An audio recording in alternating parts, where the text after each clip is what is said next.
Good evening and welcome everyone to a wide-ranging discussion on Latin America, which is a region that has gained importance on the national stage that we really have not seen in decades. Which is why it's my pleasure to introduce Mr. Ryan Berg.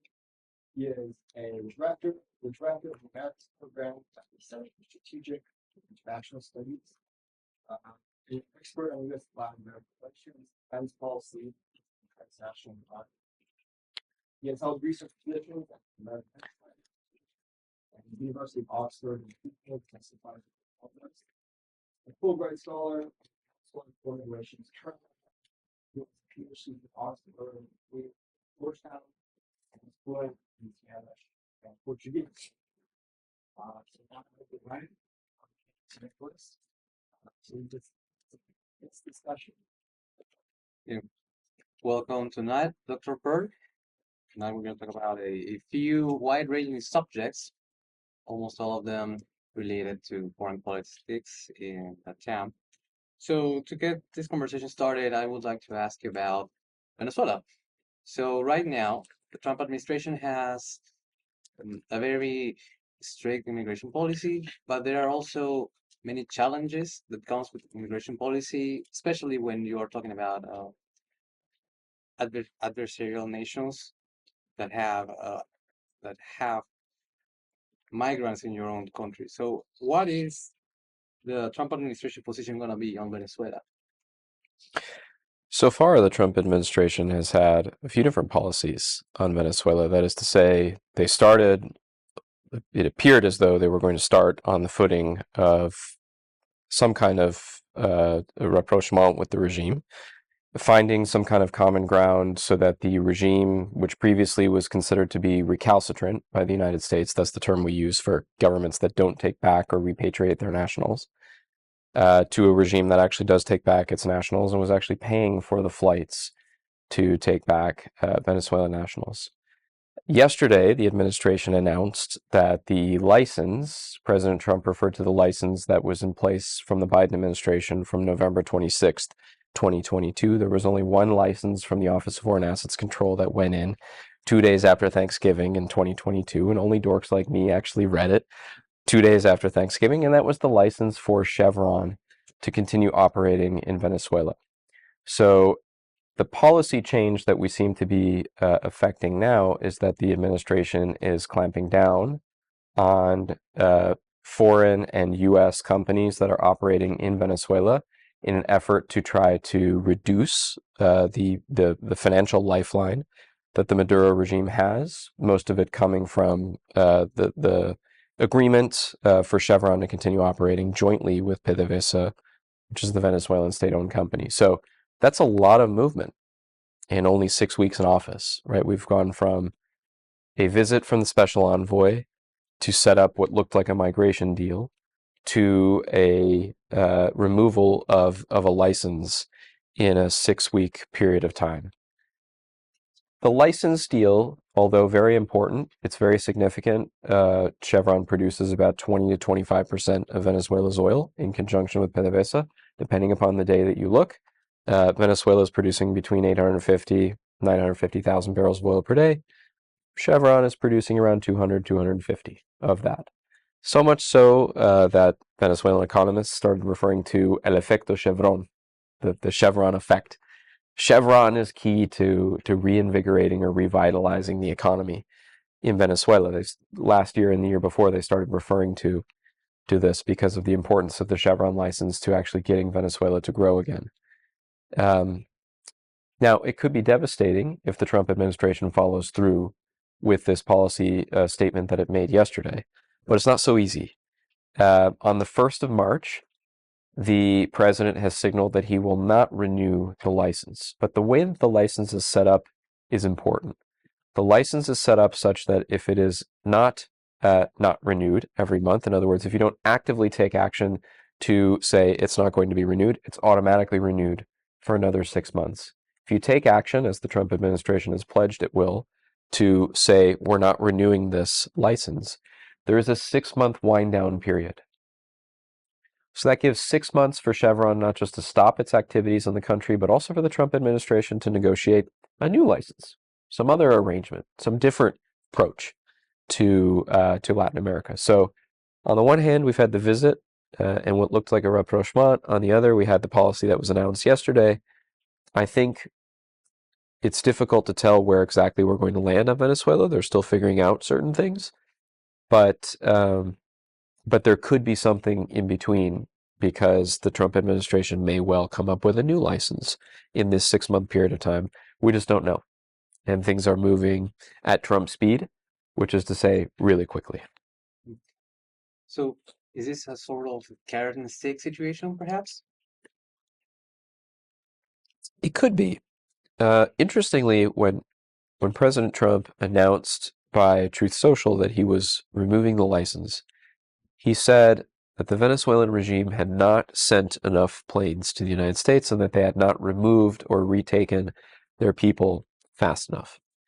So it's possible that this is a pressure campaign against the regime, simply to see the regime disappear, as was the case in the first administration, or this is a negotiating tactic where the Venezuelan regime understands that now it has 6 months to come up with some other kind of offer to the Trump administration to prevent this license from being revoked. And how does the recent interview between Don Jr. and Maria Corina Machado fit into this situation? Where does this sort of soft power politics play into? Well, Maria Corina Machado took advantage of the moment to remind everybody of her cause in Venezuela, to remind everybody of her cause within Trump world, because Don Jr.'s podcast is very important in that ecosystem. And I think it accomplished those things for certain. She was very good on the podcast. I also think this was just a way to kind of take advantage of the ability to talk to Maria Corina Machado when Don Jr.'s father was making a major policy shift announcement on Venezuela. So I think it performed a number of different functions, and I think she did quite a good job explaining why Venezuela, why democracy in Venezuela, why seeing the Maduro regime leave, frankly, and respect the July 28th outcome from last year, why that matters so much, not just to Venezuelans, but to the United States and to broader regional security. As a Peruvian, you know well that Venezuela has affected regional security in such a significant way. It's difficult to actually convey how much it's affected regional security. In Peru, behind Colombia, is the second largest recipient of Venezuelan migrants in the hemisphere. Is there, so would you say that there is a role to be played here by the Venezuelan opposition? I certainly hope so. I certainly hope that the Venezuelan opposition has a role. They think that they have a role. This has galvanized them, right? The interview that MCM had last night with Don Jr., the idea that the licenses would be the new focus of the policy. You have to see it from the Venezuelan opposition's perspective. They went along with sanctions relief in the Biden administration because they believed that the regime, perhaps they didn't believe that the regime was going to uphold its word or its commitment that it signed in the Barbados Accords, but they wanted to give the regime a chance to uphold its word. And of course, the regime very quickly decided that it wasn't going to uphold its word, and in a number of ways it violated the Barbados Accords. And so the opposition now says, well, wait a second, we have agreed to a situation where there are fewer sanctions and less pressure on the regime in order for there to be conditions for the election that happened last year, a respect for the democratic outcome, less repression, better human rights practices. After the election happened, the election was stolen. The actas, or the vote tallies that the opposition has in their possession, shows that they won the race by about a ratio of 2-1, and the regime has simply stayed in power. They've said, we don't really care that we lost the election.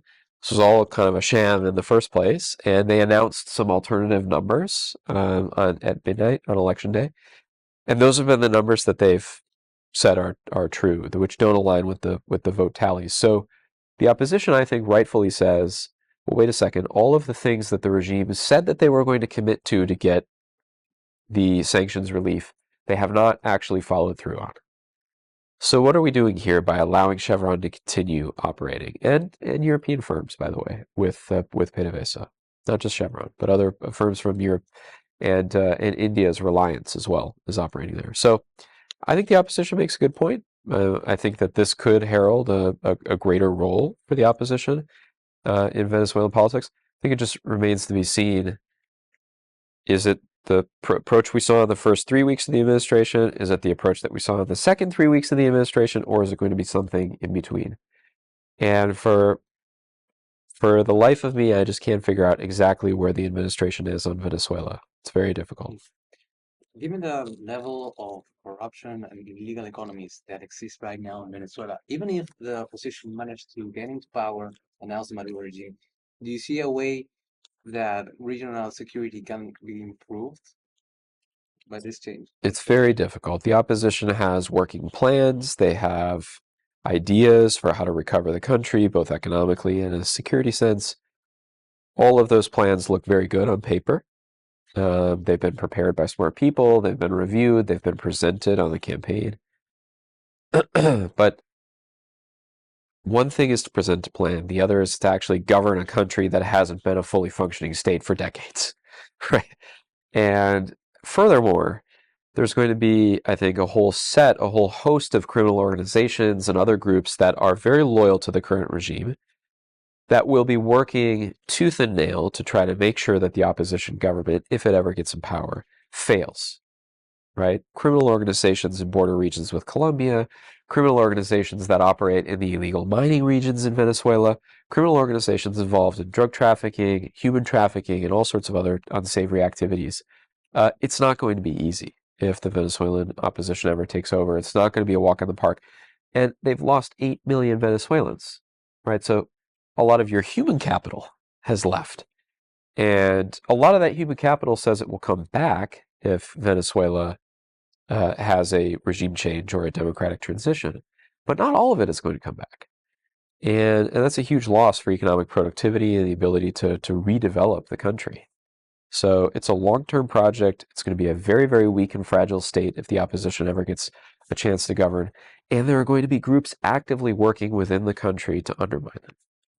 And it's extremely worrying. Back home, I have a few Venezuelan friends, and generally, those that have better skills, more adaptable to the modern market, they don't want to go back to Venezuela, even if there is a regime change. There's just so many challenges, even for professionals and well-educated people, that I'll venture say without immense amount of capital and investment, especially foreign investment, because the country's financials are in total ruin, that might not even be a viable future for them. I will say one thing. Of all the diaspora groups that I talk to, and I talk to a lot of different Latin American communities here in Washington and other parts of the US and in Latin America, one thing that has always struck me about Venezuelans is how patriotic to Venezuela they are. Not to this regime, but to Venezuela. Some of them could have been here in the United States for 10, 15, 20 years, and they are successful in the US. They have their own companies, but they will tell you straight up, if Chavismo ever leaves office, I'm going back to Venezuela. And maybe not all of them who say that will go, but I believe that a high percentage of them will actually go, much higher than other diaspora groups that come and settle and get comfortable in the US or other parts of Latin America. Because this has been such a struggle for Venezuela for so many years, I do think that there's still so many people who are hoping that before they pass from this earth, they can experience again a democratic Venezuela, right? And then go back to their home country, at least for a little while. And this is borne out in polls. There were some polls that were done during the campaign season that showed a vast majority, well above 50%, well above 60%, if I recall, of Venezuelans polled saying we will go back to Venezuela if there's a democratic transition.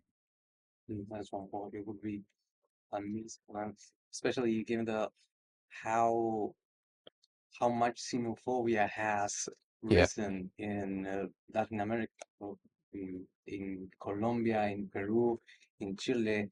there's growing sentiment anti-Venezuelans. So if there's a future in which those pressures can be relieved, then would uh, that would be fantastic, honestly. Do you think there is a possibility for American adversaries such as Iran, China, or Russia to step in and help the regime if the Trump administration chooses to take a more aggressive stance towards it? Or if the regime continues, if the regime continues to violate these accords and the Trump presidency, not the regime, that was incorrect. I apologize. If the Trump presidency chooses to take a more aggressive stance towards the regime because of their violations, do you think there's a space for their American adversaries to step in, even if they haven't done it these last few years? Well, the important point that I would make is that they're already there. Great power rivals are already with a presence in Venezuela. That's one of the security concerns that we have about Venezuela. It's the Venezuelan people who are leaving Venezuela are not always that they're less of a security concern than the regimes that are supporting Maduro and what that means for regional security. China, Russia, Iran, Syria, North Korea.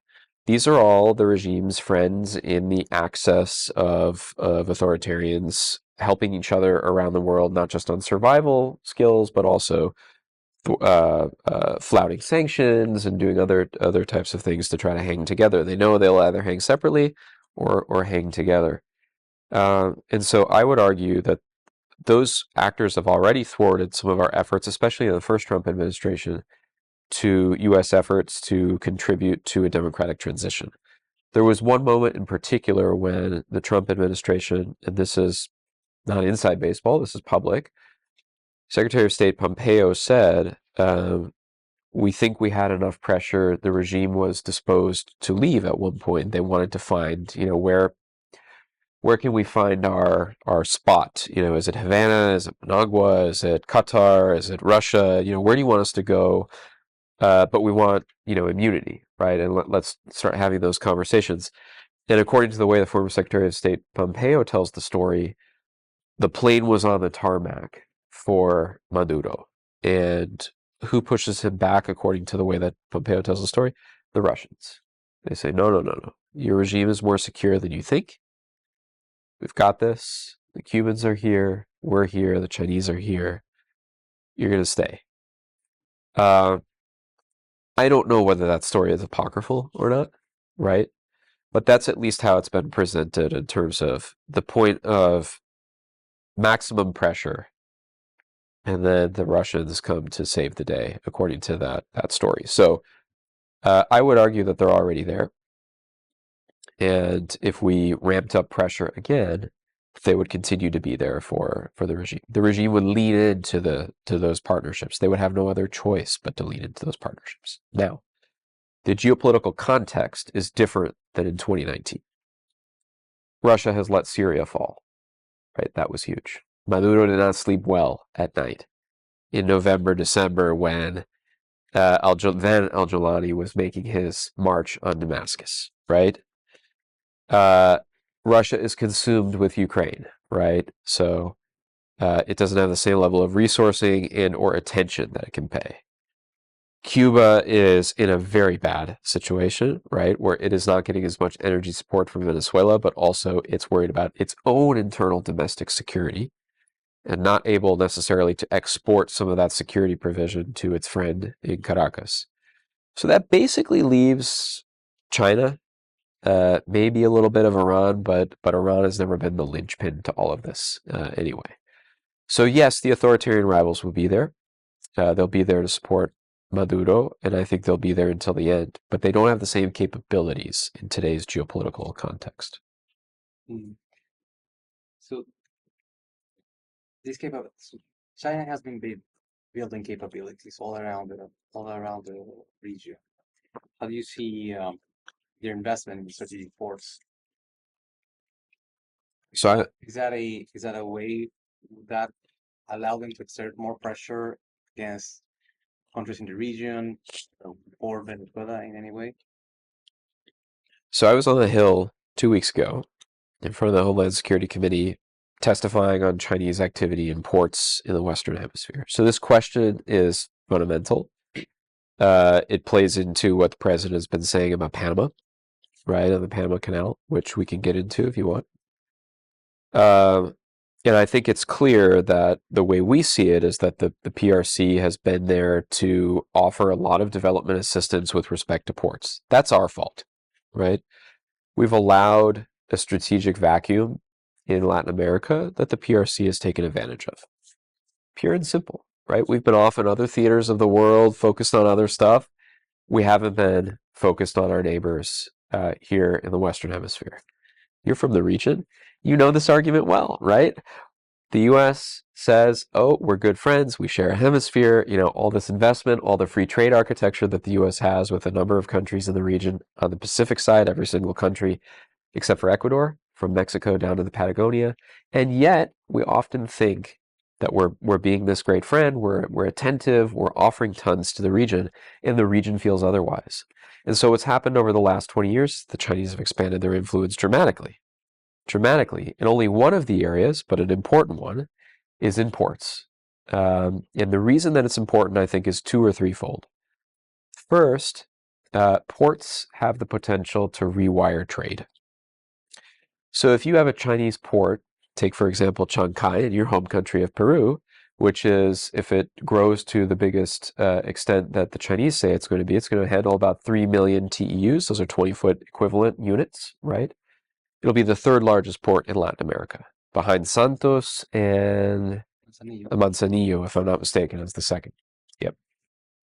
So that's a big deal, right? You've got a port in a strategic country like Peru that's able to rewire a lot of the global trading system, and in particular, wiring it away from the United States and wiring it towards mainland China in a way that doesn't have to pass through the United States, doesn't have to pass through the Panama Canal, doesn't have to pass through any points of potential U.S. influence, right? That's important. Second is, and we've done a lot of overhead imagery analysis on this, of ports in Latin America. That's fun. That CSIS has that capability. If you look at the way that these ports are built, many of them are built for dual use, civilian and military use. The berths are wide enough that they can fit both cargo ships and PLA vessels, right? That doesn't mean that PLA vessels are going to dock at the port, but it means that PLA vessels could dock at the port, right?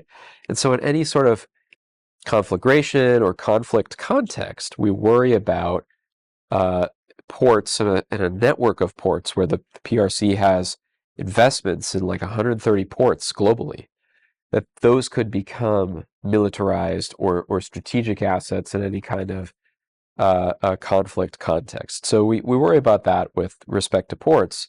But our problem is that we just haven't been involved in offering a sound strategic alternative.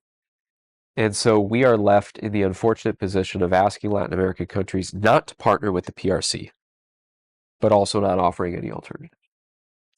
And that's a really difficult position to be in. So I have two questions regarding this subject. First off, even if PLA ships don't dock at these ports, there's always a chance that the maritime militia will. So fishing vessels and others. Exactly. Yeah. So there's space for the Chinese to develop some sort of plausible deniability here, I'd say. And even then, still use the ports for military purposes. So is there, beyond that, what's your take on that? Do you think they'll use the sports for these purposes? Or perhaps intelligence gathering? That's also a great advantage that they could develop. Intelligence gathering, without a doubt, is going to happen at the ports. It's our main concern, if I had to contextualize it with respect to the Panama Canal. I think we'll get to the canal in a second. Chinese ports and a network of ports throughout the region can basically be a network for Chinese criminal activity as well. You mentioned fishing, right? At any given time of the year, there's 350 vessels off the coast of Ecuador, Peru, sometimes Chile, They move up and down, right? Taking much of the fresh fish stocks in the world's oceans. But if we know that that fish is illegally, unregulatedly, and caught, there are certain UN conventions that we can apply to that fish stock when it gets to ports. If it gets to Chinese port, do you think that that UN convention is going to be applied? It's probably going to be offloaded, and then it's probably going to be what we would call layered, right? So it's really with a bunch of illicit economies and commodities, you can layer things so you can get illegally mined or fished or whatever it might be things into a legal supply chain easily, right? And if you don't apply the UN convention right when the catch comes into port, good luck finding it once it's into the legal supply chain, right? So there's that aspect. There's also the aspect that Chinese ports, China in general, operates with a level of opacity that does not benefit, in my opinion, Latin American countries and could actually benefit transnational criminal organizations. We've done a little bit of work on this as well. So in particular, we're looking at places within ports that are off limits to personnel, private warehouses, other types of things that might not be for the rest of the world to see, which might have a role in facilitating relationships with criminal organizations. And we're not crazy conspiracy theorist type people here. This is a legitimate concern. Reuters has documented in an important piece at the end of last year how fentanyl precursors come through Chinese-owned terminals at ports in Mexico, Manzanillo, Ensenada, and other places, right? And the Reuters people literally ride alongside customs officials and see this stuff coming through, right? So there's all sorts of challenges, like there's someone who looks the other way. That's an obvious challenge. There's a corrupt port or customs official. There's the fact that a lot of stuff that's coming from China is obviously in the Chinese language. The bills of lading, the labels on the product, all of that stuff are in a language that the average Latin American cannot read. And so the tendency is to just let it pass through, right? As opposed to exposing it or taking a second look. And so that could make Chinese ports as well a facilitator of transnational criminal organizations. And my worry with respect to the port in your country is particularly that it could be a facilitator for the cocaine trade, because it's going to open up such a vast market to Latin America. In other words, all of Asia, right? With the direct routes between South America and Asia. You are going to probably see criminal organizations trying to get their product into cargo that leaves from Shanghai, because the reach will be global. And you can service customers in many parts of the world from that port. Well, even beyond cocaine, there is a booming criminal uh, poppy plantation economy growing in the north of Peru and in other parts of the region even. So we are, and we're not just talking about cocaine as a criminal economy here. There's poppy, there is illegal gold, there are what is it called? Not complex minerals, Critical minerals. critical minerals. Yeah. Yes. Illegally mined minerals. Artisanal mining, what we call it now. Which is, it exists in a gray zone, right? It's not formal sector mining, but it might not be criminal organizations digging these massive pits in the Amazon, right? And moving lots of earth and doing mining that way. Let's circle back to Panama. So where does this concern about Panama Canal come from? So you asked about espionage. I think very few Chinese ports don't come with Huawei kit, with other types of telecommunications kit from the Chinese or from the Chinese state-owned enterprise. And in 2015 and now in 2020, China was basically subjected to a national security law, first in mainland China, then in Hong Kong, essentially meaning that there's no distinction even between the two. But what the national security law mandates is that the data that is held by private companies or state-owned enterprises needs to be given to the CCP if asked for. And in the case of shipping, that data could be very, very sensitive.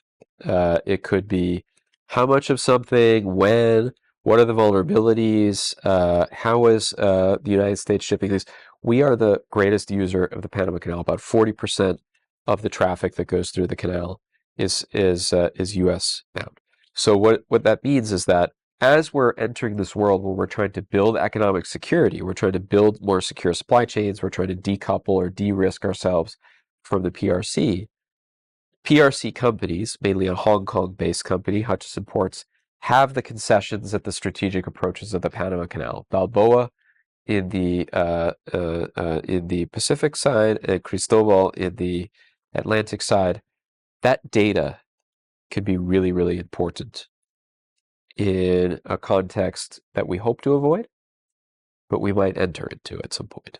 Conflict or some kind of conflagration with China, a supply chain war, a trade war, what have you. That data could be very useful to the CCP in a number of ways. And so the way I interpret the Panama Canal statements from the president, the way I interpret our concerns about security in the Panama Canal largely has to do with the Hutchison Ports Company operating those two ports at the strategic approaches, and that a lot of those security fears would be allayed if the United States or a like-minded ally could operate those ports. We'll say one final thing. We already have U.S. companies operating some of the ports around the canal. We have a Taiwanese company operating. We have a Singaporean company operating. These are the only two Chinese companies operating port concessions around the strategic approaches of the canal. So, in my take, you allow a company that's not subjected to the 2015 or the 2020 national security law, and you allay a lot of those security fears. It doesn't necessarily address the broader issue of Chinese influence in Panama, but it does address a lot of the concerns that the president has articulated about the canal specifically. Would you mind if we move a little bit more south? Sure. Could we move as south as the Antarctic? Let's do it. So right now there are overlapping territorial claims between Argentina and Chile. So, and the US is a very important military partner of both of these countries. As the climate gets a little warmer, maybe Antarctica unfreezes and critical minerals, oil, and other resources are discovered there. Do you see it as maybe a point of tension between these two countries in the southern cone? I would go even further and say it's going to be. My feeling is that Antarctica has already become a geopolitical flashpoint, and it will continue to become, or continue to be, a geopolitical flashpoint. Not just between Argentina and Chile, although those territorial claims are true and concerning, but between all of the powers that have presence in Antarctica. Right now, the continent is governed by the treaty, and it's supposed to be for peaceful use. It's supposed to be for research. We've already seen the ways in which China and Russia are using research missions to carry out things that could potentially be dual use, mapping certain areas of the Antarctic that might have minerals or might have oil. This, of course, creates security concerns and preoccupations with other powers. They get a little bit concerned that, okay, well, if China and Russia are doing it, maybe we also want to do it, right? And it's almost like an arms race, a peaceful arms race, if you will, right? To map out and to claim and to understand where some of the most important minerals and other types of resources might be there. So, frankly, I'm almost more worried about that than I am about the overlapping claims that Chile and Argentina have on the Antarctic, which are true and which are concerning. But Chile and Argentina also have a history of diplomatic engagement to work out these disagreements, and it's only occasionally that you see concerns from one about the other. For example, Chile has recently expressed a little bit of concern that Argentina might get some military equipment that could be used to further its claim in the Antarctic, right? But outside of those contexts, you don't generally tend to see a kind of hard-nosed, competition, more of a diplomatic engagement to solve some of these issues. But with respect to geopolitical competition in general in the Antarctic region, it's real, and it's already here. It's been basically a reality since the first Trump administration. We're lucky on our team to have William Muntean III, who used to be the Antarctic point man at the State Department. On our team, he's a senior advisor to our team, and he does a lot of Antarctic work for us. Brings a lot of his knowledge of the region to our program, and he's actually conducted site visits, which you're allowed to do under the Antarctic Treaty. Because if nobody is developing any site for a military reason or for an economic reason, it's purely research. Why wouldn't I be able to go into your research enterprise and look at your research? You can do the same. You can come onto my site and do the same, right? And that camaraderie has gotten a little bit more tense now, right? If the U.S. is going to conduct a surprise visit on a Chinese facility, there might be some reciprocity questions, vice versa on the Russians. And so one thing that we've done in the last year or so is keep a very close eye on some of the bases that the Chinese are building rather in Antarctica, particularly one called Qingling. We've watched it expand over the years, and they don't like this very much. They don't like what we think they're building, which is much more than they say they're building, capacity-wise. But this is the kind of stuff that you need to do in order to have confidence building measures that nobody is disobeying the treaty, which is that it's a science-based, research-based continent. It's not going to be exploited for resources. It's not going to be a space of intense competition. Could Argentina or Chile be strategic partners for the U.S. in relaying or preventing, monitoring these sort of activities from China and Russia? I think both of them are fundamental. I think you need to bring in both Chile and Argentina. They're significant Antarctic powers. In most cases, they've had operations on the continent before the United States. They're signatories to the treaty, and they're allies in the other sense of the word as well. They're partners in the other sense. So I think you need to treat them as serious Antarctic partners, serious Antarctic powers, and they'll appreciate that. They share the same worries we do, by the way, that the Chinese and the Russians are expanding their influence in Antarctica and are doing things that are beyond the scope of what the treaty permits.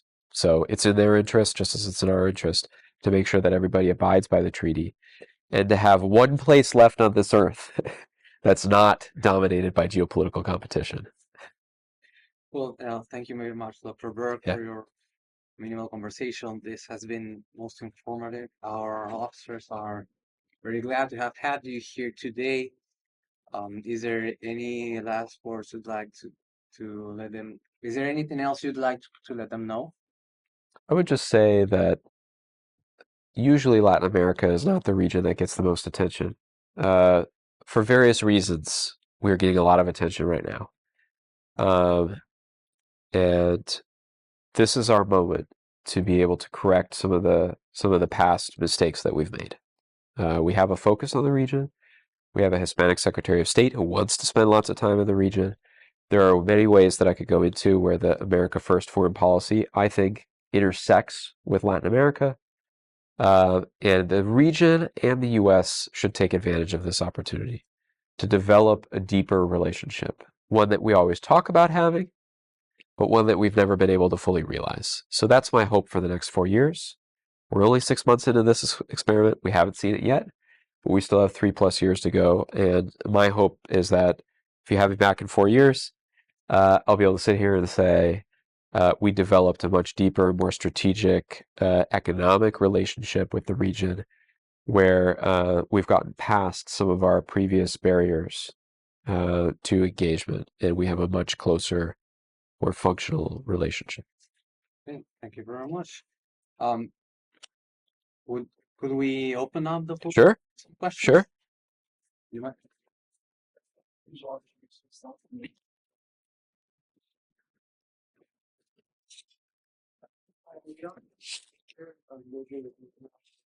First year undergrad? And second question really about Brazil and what do you think? What do you think the relationship between Trump and Lula? Brazil, after all, is a state that does resemble the United States a lot internally, the federal system, um, and so in terms of population. So, what do you think that relationship is like? Would it be a positive one? Would it be one where maybe still continues to show apprehension towards the United States? I think it's important to note that historically Brazil has shown apprehension. They've been nervous about the U.S. in the southern hemisphere, particularly because they see themselves as the dominant power, and that's especially a Lula thing, and it has some historical ties to the Workers' Party and the history there. But it's also just how Brazil kind of sees the world, right? It sees itself as a voice for Latin America, but in order to be a voice for Latin America, it has to be the dominant power in its region. And sometimes it feels as though it's not the dominant power in its region. And that's where I think the historical nervousness or trepidation about U.S. influence in the region comes from.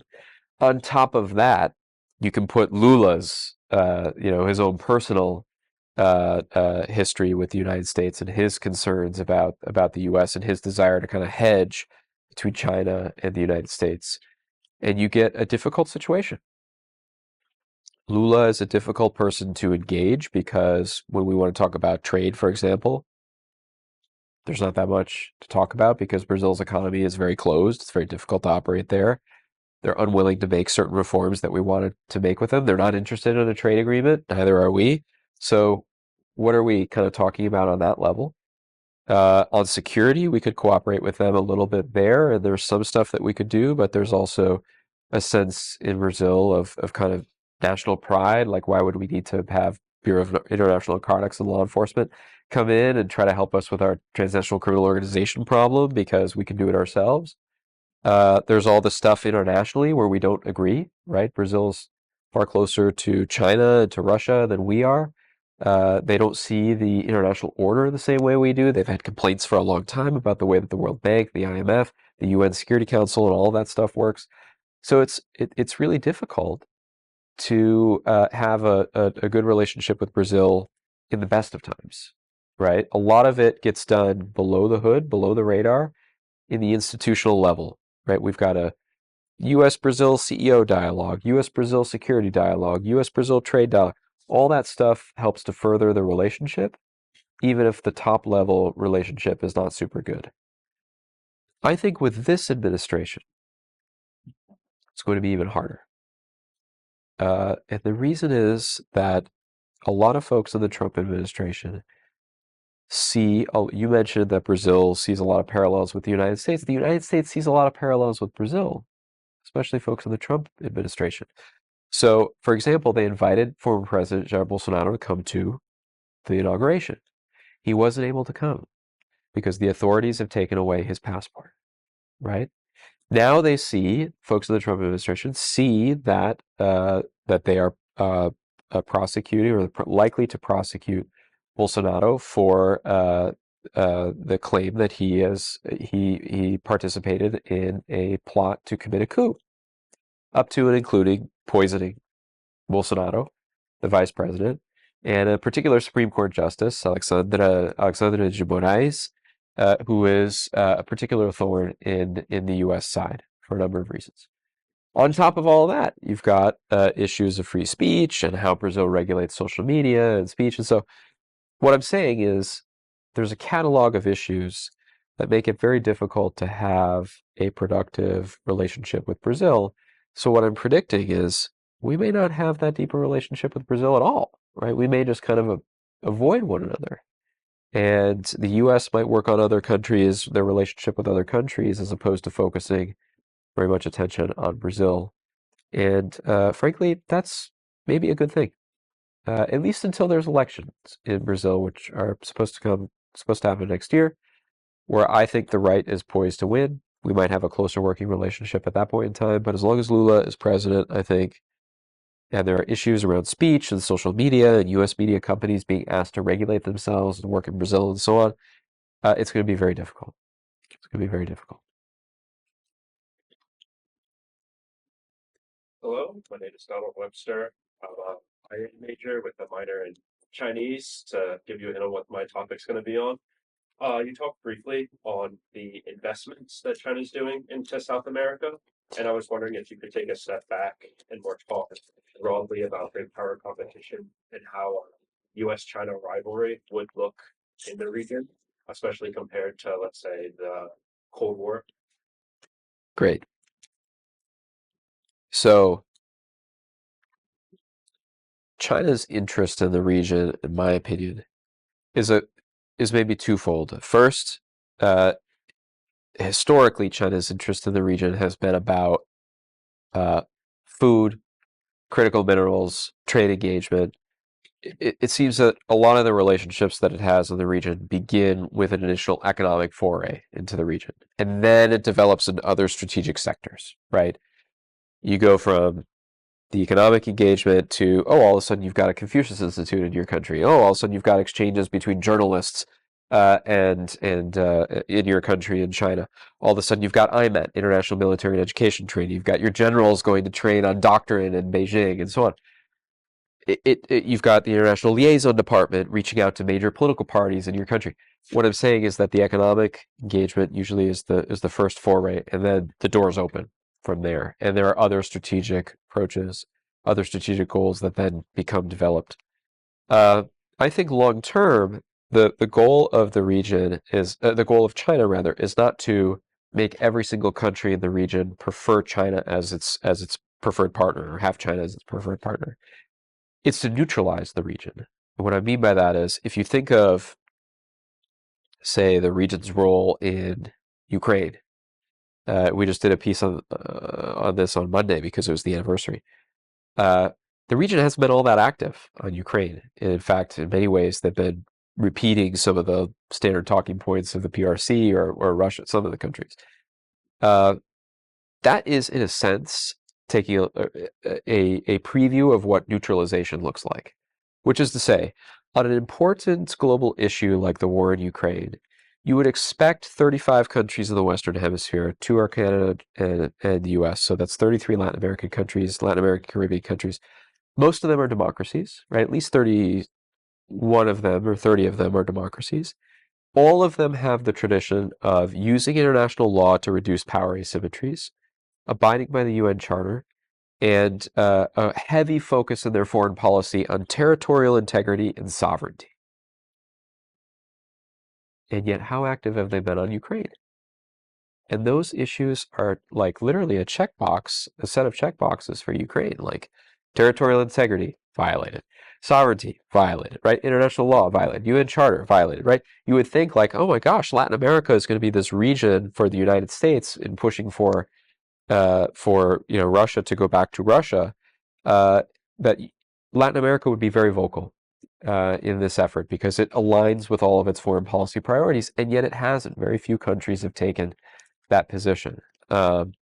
And so that, I think, is a preview of what neutralization looks like. In China's case, it might not be an invasion, but it could be, we don't want you speaking out on difficult human rights issues for us, or we don't want you making a fuss about, whatever issue that the United States might be making a fuss about, and they think that you're going to come into a coalition with them, right? So that influence that they accrue through other means, starting with economic, but then going into other strategic sectors, is a way to kind of neutralize the region.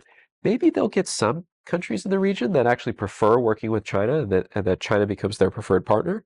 But China doesn't need to have that necessarily to win, in my opinion, in the region. I think their strategy is more focused on, let's take Latin America away from the US as an asset in great power competition. Let's just take it off the board so that we can focus on other regions of the world, because Latin America is going to remain neutral, or Latin America is going to remain non-aligned, or they're going to remain at least not in the US camp, right? On all these issues that we don't like human rights and all this other stuff that we have trouble defending when we're put on the hot seat, right? That's my thought on where China is going with Latin America, and I think they're doing a good job. They're moving along in their pursuit of those goals. And Russia has demonstrated that it can be extremely successful in neutralizing, because, for example, Ecuador and Peru, 2 countries that have extensive Soviet arsenals didn't transfer those to Ukraine over economic pressures that Russia wanted to impose. So, And in areas where you would expect the pressure to be the deciding factor. In Ecuador's case, it was bananas, right? Ecuador sends a lot of its bananas to Russia. For those of you who don't know what it's like to live in a post-communist society, my wife was from one. Bananas are really important, right? Bananas have a symbolic value that I don't think we Americans understand. There were no bananas in the Soviet Union. There were no bananas in Eastern Europe. There were no bananas in Yugoslavia, and so on, right? Bananas were hard to come by. So for Russia to threaten their banana imports from Ecuador over a couple old pieces of Soviet equipment that they were going to give to Ukraine is a big deal, right? And within a week, less than a week, Ecuador had folded. They had reversed their decision. They decided, we're not going to give these old pieces of chatarra, the junk, to Ukraine because it's just not worth risking an industry like the banana industry, which is a top export from Ecuador, and which is worth hundreds of millions of dollars a year, almost $1 billion a year. So even though Russia has a tiny, tiny, tiny little economic profile in the region, much smaller than China's, they're able to turn the screws in ways that are very effective for their policy. We started a little late, but if it's okay, we'll end a little. Yeah, of course. Do you want to? Questions? Let's just try to make them succinct for our guest speaker. Let's start over here. Introduce yourself, name, major, and then we'll make our way down. So my name is Mariana. Studying political science, freshman. And my question is regarding Colombia, which Great. like throughout history, Colombia and the U.S. have been like pretty close, but to like the current government, we have been like separating a lot. So my question is, do you think that as next year they have the election and like the president is changed or the president like stays in government, like how do you think the U.S. will like react, and do you think there is hope for the U.S. and Colombia to again be like super big partners and like gain again the troubles they had for the president was in position? I do have. Oh, you want to do rapid fire? Okay, let's do rapid fire. I won't provide any context to my question, but obviously the Trump term started off with kind of like an international crisis in Colombia, I'll say.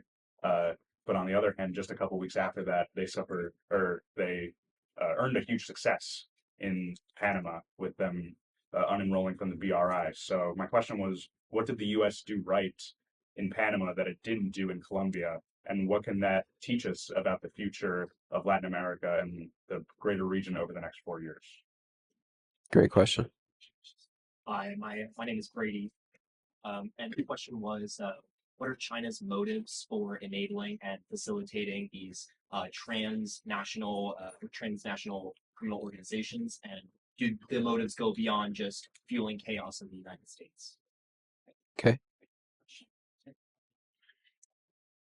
Like given the United States, like large Hispanic or Spanish speaking population, also like geographical proximity among other things, like how has the United States effectively leveraged its soft power to like its soft power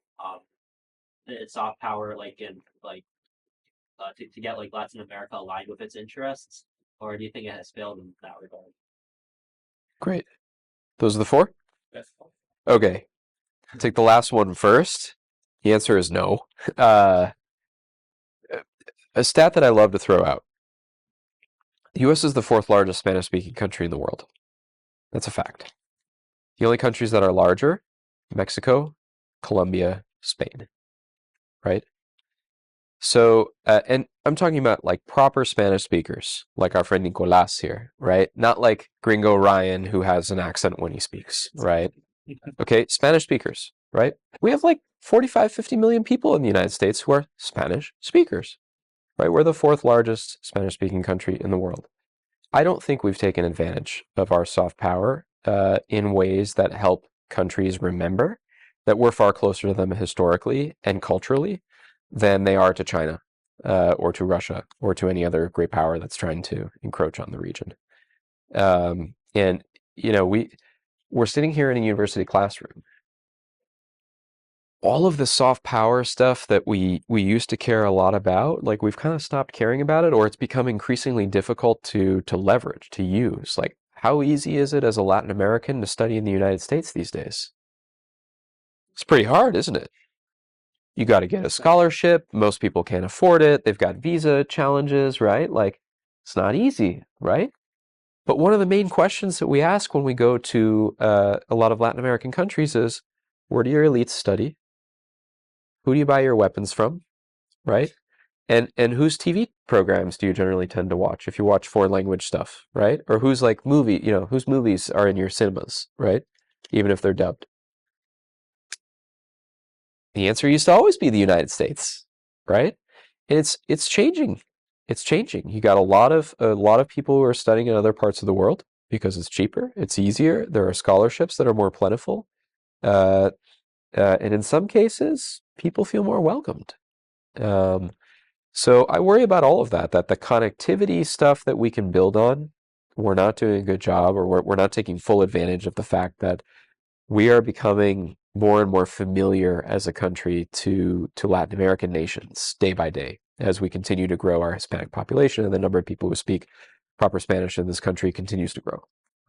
So that's a great asset, if you ask me, and we're not fully leveraging it.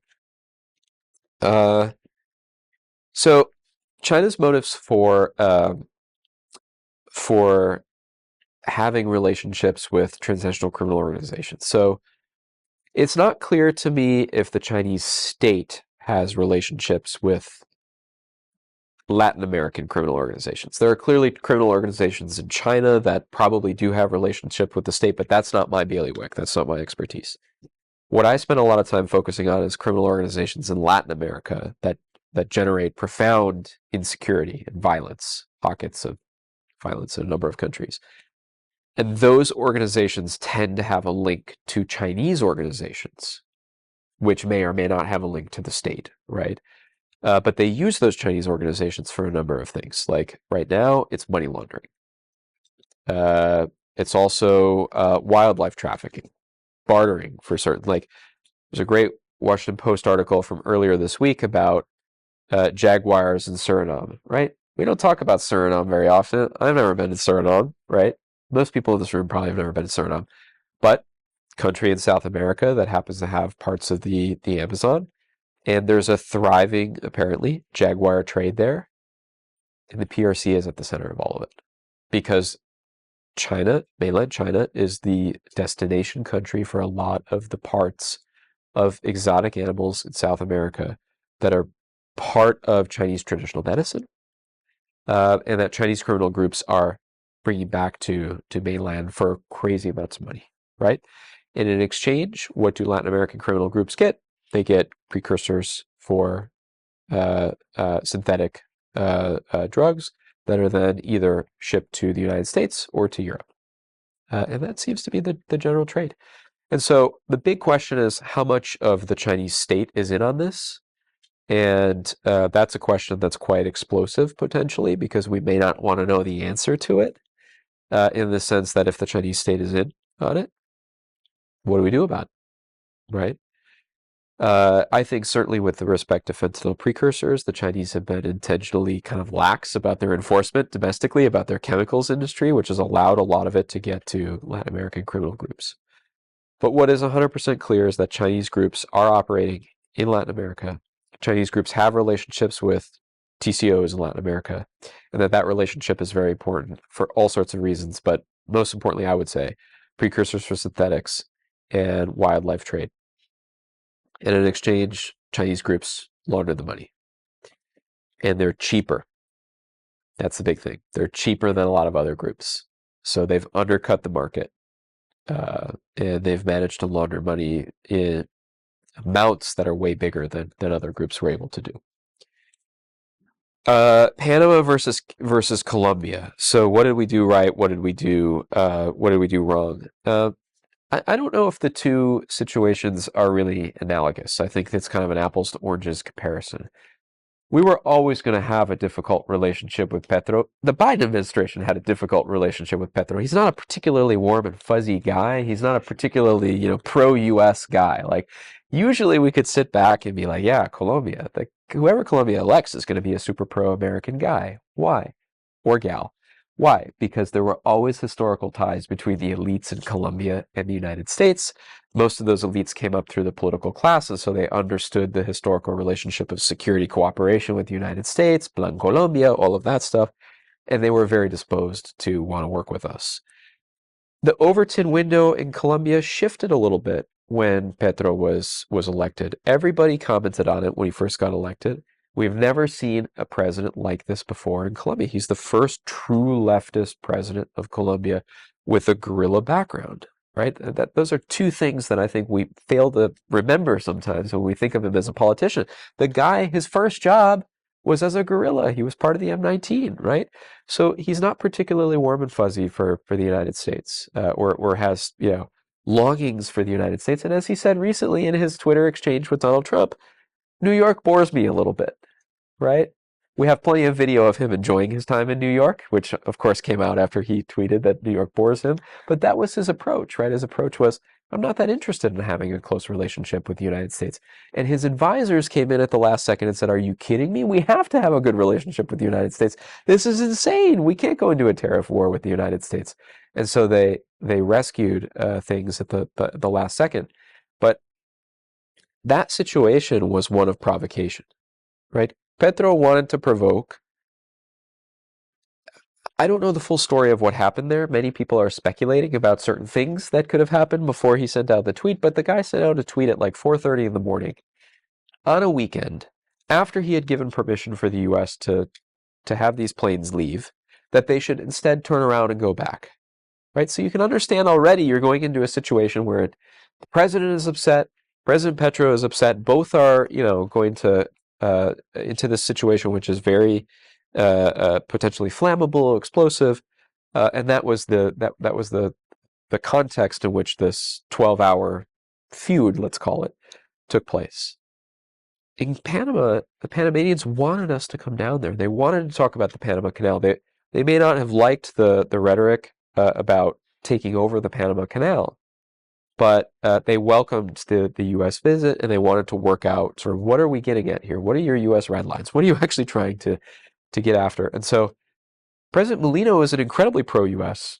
President in Panama. So the difference in the starting blocks, I think, are what kind of make the difference in the outcomes, as opposed to something we did in one scenario versus another. And I think with Petro, hopefully we don't see that happen again, right? That was an unpleasant 12 hours. But hopefully we've all learned a lesson from that, which is we don't get along super well with Petro. Petro doesn't feel like he gets along super well with us. Let's find other ways to work with each other. Are there other messengers that we can send who are more palatable than having Trump and Petro try to work it out, right? Maybe this is a question for Rubio, or maybe this is a question for Mauricio Claver-Carrón, or maybe this is a question for someone else who's working the LATAM portfolio in this administration. And we'll keep it at a lower level where cooler heads can prevail. And then the last question was continuing on Colombia, which is, yes, I think we're going to get back to normal. I think the shift in the Overton window that was represented by Petro is going to shift back. His approval ratings are so low, his popularity levels are so low, his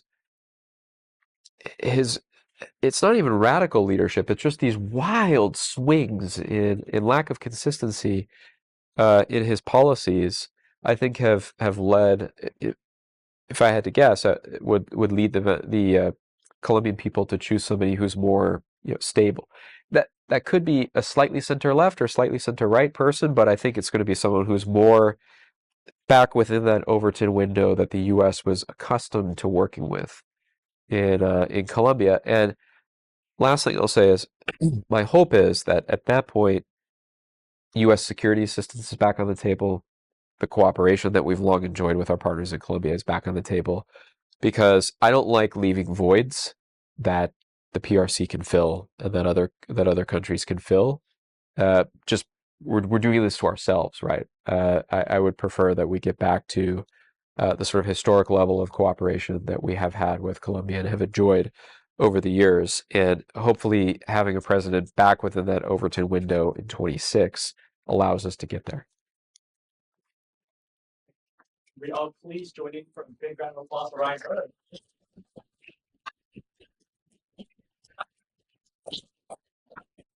Thanks so much for putting up with this congestion. I've had this horrible cold that started yesterday.